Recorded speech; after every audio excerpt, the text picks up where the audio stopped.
It's Friday, Feedback Friday, the feedbackiest day of the week. Ha! Oh, I forgot to switch over. Sorry, I'm super tired.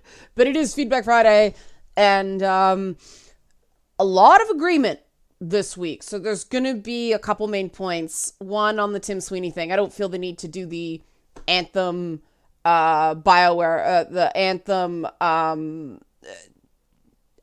Cliff Blazinski video, because I already did kind of a follow-up to that based on feedback. Granted, people who still want Anthem to succeed, that's awesome. Like I said, I could be totally wrong. I've been wrong before. I hope I'm wrong. I think at this point with Anthem, it's BioWare throwing good money after bad. I just think, as I said, it's a game no one wanted. But if you like the game, that's great. And I hope... See, the problem with these games as service games is you can't keep playing the game after they shut the servers down. Unlike a single-player game, they could stop supporting, a single-player game like God of War or even Death Stranding, though Death Stranding has a lot of community components, but they could shut it down tomorrow and you could still play the game. With Anthem, not so much. I don't know. It's been a while since I played it, and I don't know the guts of the game. But if you like the game, if you want it to succeed, if you think they can fix it, awesome. I hope you're right and I'm wrong. Moving on to the Tim Sweeney video. I did say near the end that it is fair to criticize Tim Sweeney on certain points, just not the way that Kotaku did. The number one comment was, I think it was Gene Gentry that said it. Basically, Kotaku is wrong enough said, basically. People love that. So, good job, Gene. There were a lot of comments on the fact that Epic's business practices do not back up what Tim Sweeney's espoused views are, and that is totally fair to say. That is the difference between fair criticism and I think the unfair criticism that Kotaku leveled against him. It is, you both can be true that he is right in what he's saying in this keynote, and his business has not practiced the things one would think a company would practice when a CEO believes this. Both can be true.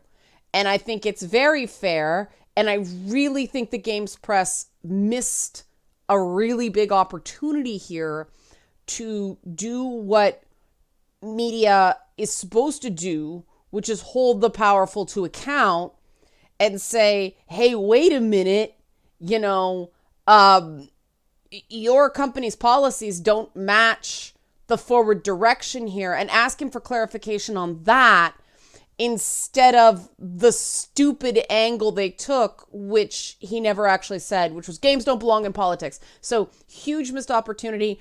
I agree that it's fishy that, and like I said, I said so in the original video near the end, that it is fair to question him on this point because, yeah, with the timed exclusives and all that stuff, it's what? Seriously? Less gatekeeping? Huh? Yeah, see, I think that's a fair point. Doesn't change what he said in the keynote, I think is 100% right. Just not consistent. So I agree with you there. Moving on to, this may be a really quick Feedback Friday. Oh, I should do the Patreon stuff because this is when my video gets demonetized. Help support this channel, become a monthly patron, patreon.com/LeannaK. The Johnny Depp Amber Heard thing. Instant yellow $sign. Instant. Just instant. But I think it's important to talk about, and the number of people who have found this channel through this bears that out. I looked into a lot of the additional information about the lawyer representing Amber Heard. And this is somebody who is definitely playing both sides of the Me Too movement. The lawyer representing Amber Heard is a lawyer by the name of Roberta Kaplan. And an extra level of dirty about this, insisting he turn over all correspondence with Harvey Weinstein is Roberta Kaplan actually represented Harvey Weinstein in an AmFAR scandal. That's an AIDS charity connected to a live theater musical version of Finding Neverland that, ironically, a movie that starred Johnny Depp, but he wasn't in this, that Harvey Weinstein produced, that AmFAR, which is an AIDS charity, gave Harvey Weinstein $600,000 connected to. The chairman of AmFAR had to resign in 2018 because of this connection to Harvey Weinstein during that scandal. But according to a book it's a book called, let me find it here, She Said, by Megan Toohey and Jodi Kantor. According to this book, two well-known New York Times reporters, well-known by journalist standards, they pointed out that Roberta Kaplan represented Harvey Weinstein in this scandal, claiming that reporting on this story would hurt people with AIDS, people living with AIDS.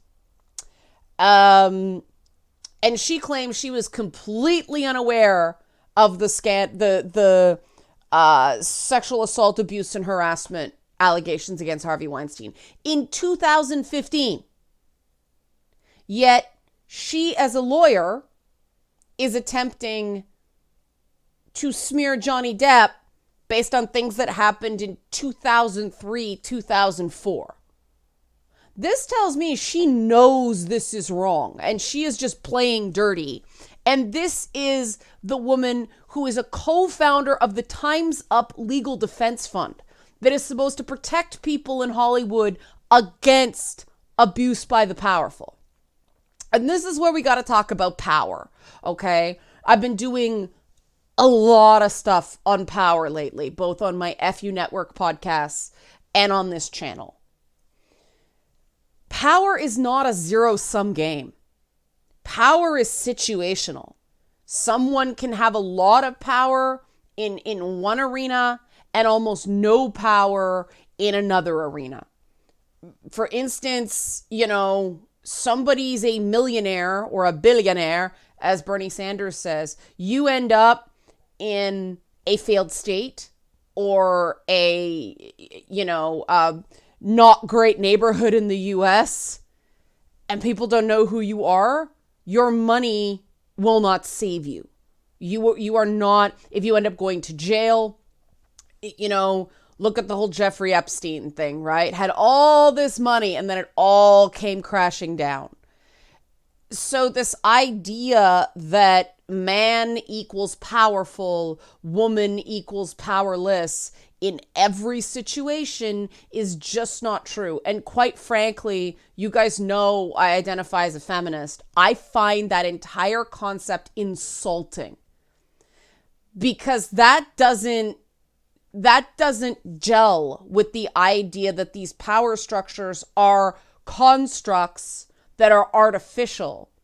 That idea that men are always powerful and women are never powerful implies something innate in men and women will always have second-class status because we have no power ever. And that's just not so. I mean, anybody that would claim that Sheryl Sandberg has no power, when Condoleezza Rice or Hillary Clinton were Secretary of State, Madeleine Albright was Secretary of State, the idea that they had no power, that's absurd. That's completely absurd. Those are inherently powerful positions. Now, were there people who were more powerful than them? Well, sure, the president and the vice president. But in terms of more power than the average person, women are totally in positions of power. Women are, heads of certain major studios. Even if you leverage it properly, things like beauty and fame can be powerful. It's a very fragile power, but you can use it to get things done. You are more powerful than just somebody off the street whose name nobody knows. I know I have a particular power on this platform. So this is just like, I have the power to ban people from my comment section if they break the rules. And, some people would wield that power as, you piss me off, you're gone, or they'll turn off comments completely. I check power in that regard because I believe in balance of powers. I believe in limiting powers. And I have a very strong libertarian streak, and I believe that personal accountability is key for maximum power for maximum number of people. If people don't abuse the power they have, then we can get by on fewer rules. And to me, that's ideal.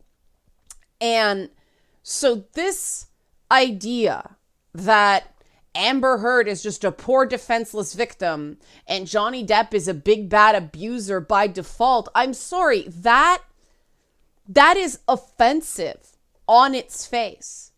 And I think Roberta Kaplan should either drop this case, tell Amber Heard to find another lawyer, which she may not be able to do at this point, or she should resign if she is still part of the Time's Up Legal Defense Fund. Because this is just absolutely hypocritical that a woman who claims to be providing money so that victims of sexual harassment and abuse of power in Hollywood can get justice. The fact that she is helping to perpetrate ongoing abuse. Now, it may be that she still doesn't believe that Amber Heard is either it was just a toxic relationship and they both were not very good partners to each other, or that Amber Heard was more often than not the aggressor. Those are the two likely scenarios right here. The idea that she was just in fear and defending herself is not held up by those recordings. And quite frankly, is not held up by any of the eyewitness accounts or the people advocating for Johnny Depp. People in this climate do not step up and defend a guy unless they are absolutely 100% sure that he was actually the victim. And this should not be a gendered issue. We can say that according to current statistics, women are more likely to be victims of this than men. That does not mean men are never victims. Remember Anthony Rapp? Remember Terry Crews? Men can be victims. Now, in those cases, they were victims of other men. This is the first real Hollywood case where it's high-profile Hollywood case where it seems like the woman was the primary aggressor. And, again, we have no evidence in Johnny Depp's own words that he hit her. That's her claim, with some somewhat sketchy timelines on bruises. We have evidence that no one has disputed. No one has said it's fake, which means it's probably not fake. When her own lawyers go, oh, here's an explanation for why this tape exists and she's still the victim. We have it in her own words, her admitting to hitting him. He admits to shoving her, but not hitting her. And I think we can all agree that a reflexive self-defensive shove is very different than actually either smacking someone or closed or semi-closed fist. I mean, to me, I took it that it wasn't a slap.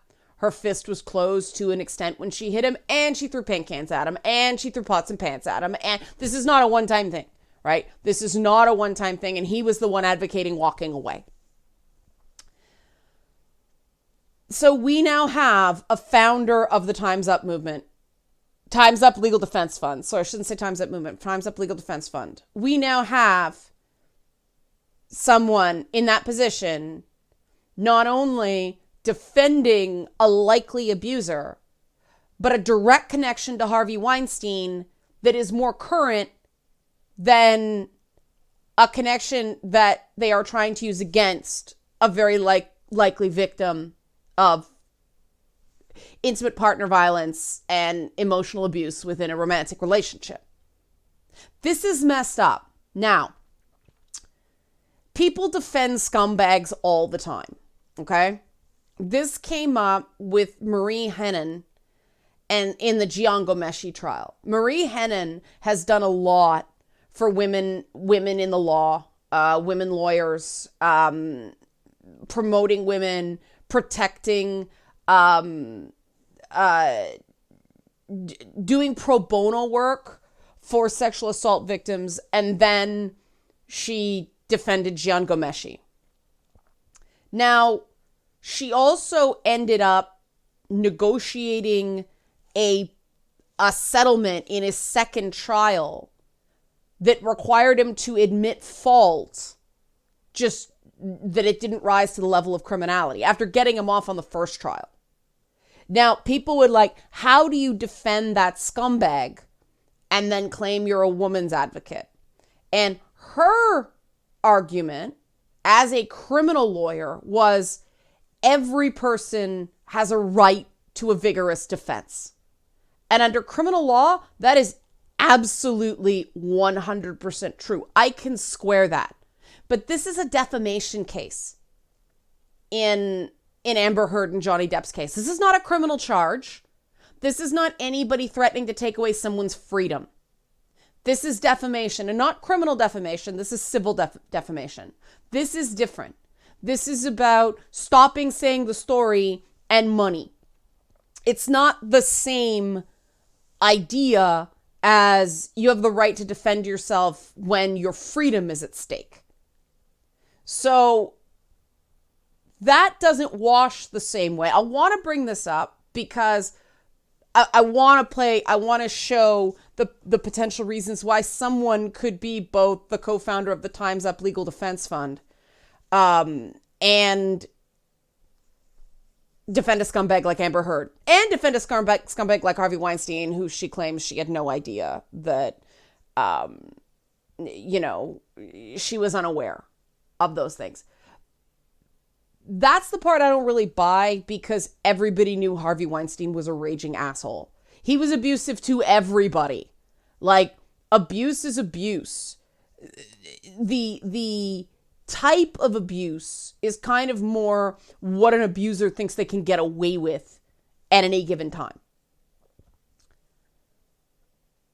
And everybody knew this guy was a horrible, abusive asshole to everybody whose path he crossed, but he had a lot of money. And that's the other thing I don't get.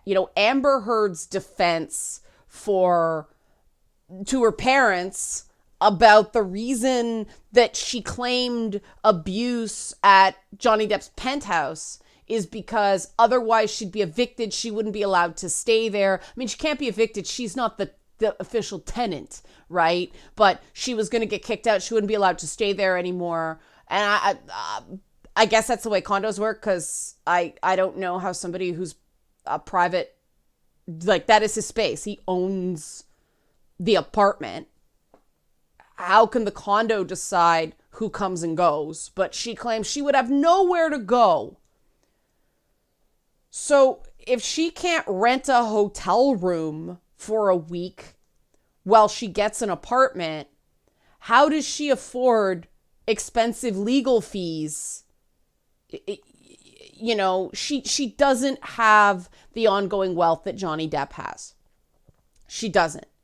He gets into trouble, he can sell a few villas and get the money back. There were rumors about his, finances being terrible a while back, but he's recovered. Apparently some of those were either overstated or completely not true. Where's her money coming from? Where is the money? What, Aquaman 2? That isn't for sure yet? Like, what crazy awesome career does Amber Heard have that you can justify the idea that, I'm going to defend dirtbags so I can then go on and help people pro bono, right? I don't even think in this case that washes. because she's playing dirty with stuff. If she didn't know about Harvey Weinstein in 2015, it is totally reasonable to assume that Johnny Depp did not know about Harvey Weinstein in 2003, 2004. And any conversations he had back then are going to be reframed based on what people know now, not what he knew then or what he thought he could do about it. I mean, Quentin Tarantino talked at length about how he knew Harvey Weinstein was being not nice to people on his movies, but he turned a blind eye. Now, Tarantino's a director. Johnny Depp's not. Different power. Directors have the power to hire and fire actors. It sometimes works the other way around, but not usually anymore. Actors don't have that much power. So this is just, there's a massive accountability gap. There's a massive gut check missing from this whole proceeding here that is really frustrating me. And this is the kind of crap that means when people do come forward, male and female alike, they are not believed.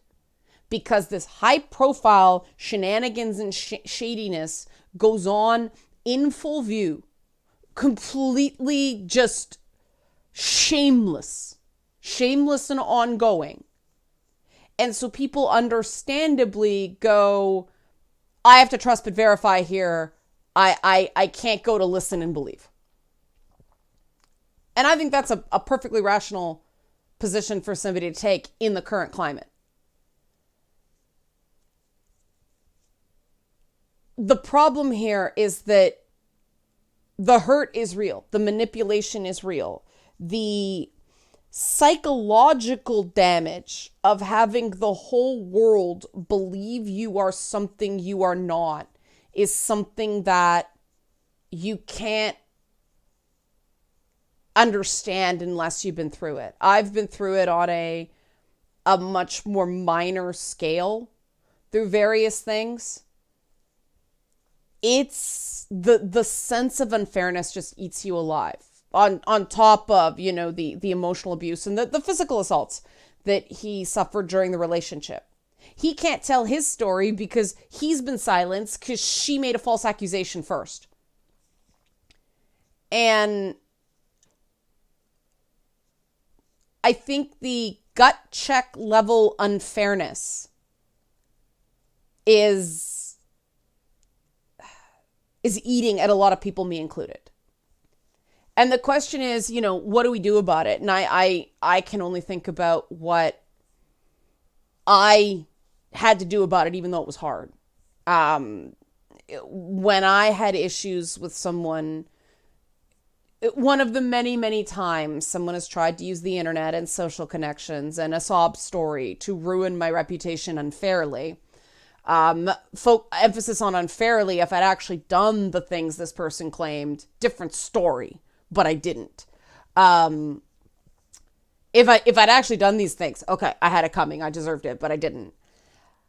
When this person got menacing, got violent, started following me places, started physically menacing me, I went to the police, knowing full well that they would do nothing. They didn't care. It was one of the most awful experiences of my adult life. A female cop not believing me, just thinking it was a fight, that I should just, yelling at me on the phone, lying about me to her sergeant, just awful. But the report was made, and those reports stay on the record. So of course, eventually, one pebble, another pebble, another pebble. If there's a drip, drip, drip, drip, eventually the bucket fills, right? So the next time somebody went forward, this person didn't have a clean record. This person happened to be female. But that's important. And so, unfortunately, as humiliating and awful as that experience was, I'm glad I did it. Now, if people are prepared that it's going to be an awful experience, you can prepare for that. I was not prepared for how terrible it was. I knew it was going to be bad. I had no idea how bad it was going to be. You can prepare if you know. So, if someone has laid hands on you, if someone has beaten you up, if someone has hit you, going to the police is a totally valid thing to do, even if they do nothing. Just because they do nothing doesn't mean it wasn't worth it. Because the next time they do it, and this is what abusive people do. This is what abusers do. Abusers will abuse, on average, 6 to 7 people. Now, this is men will assault 6 to 7 women before they get caught. But I'm sure it's the same, because abuse is abuse. 6 to 7 people before they get caught. If you come forward and do something, it may be 5, maybe 4. It might not be, but it makes it more likely that the next person who comes forward has an easier ride. And if you are not prepared to do that, that's totally okay too. I'm just trying to tell people that if you have been abused, if you have been assaulted, even if you don't seek legal action, you are within your rights to talk to someone, even if it's just a friend, and get it out. Because it's the feeling of being silenced that long run eats you from the inside. The feeling that nobody believes you. Trust me. Trust me. The feeling that you can't talk about it, that it's a secret shame. That, when you can't talk about it, you feel like everybody secretly knows. It's weird. Makes no sense. It's just the way, the victimized mind works.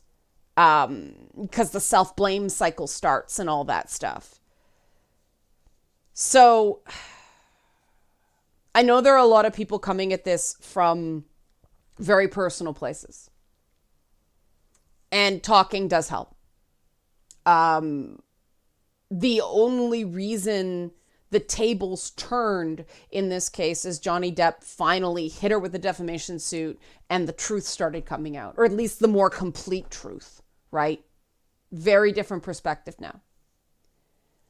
And that took an incredible amount of bravery because we still live in a world where true victims are not believed, because we still expect poster children for victimhood, the perfect weeping victim.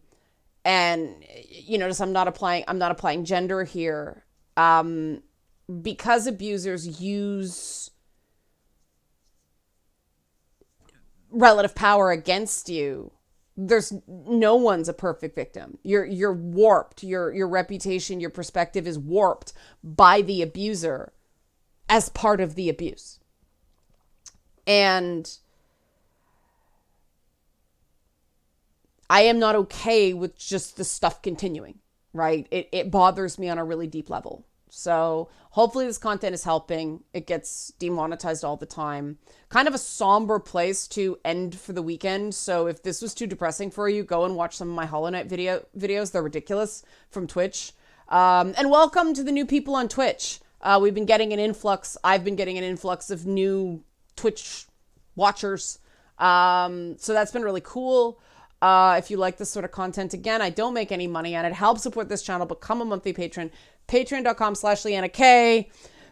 Patrons get a butt ton of cat videos and regular updates, and they get to have their say on ongoing content in the shape of content to come. So if you want to have your say, become a patron.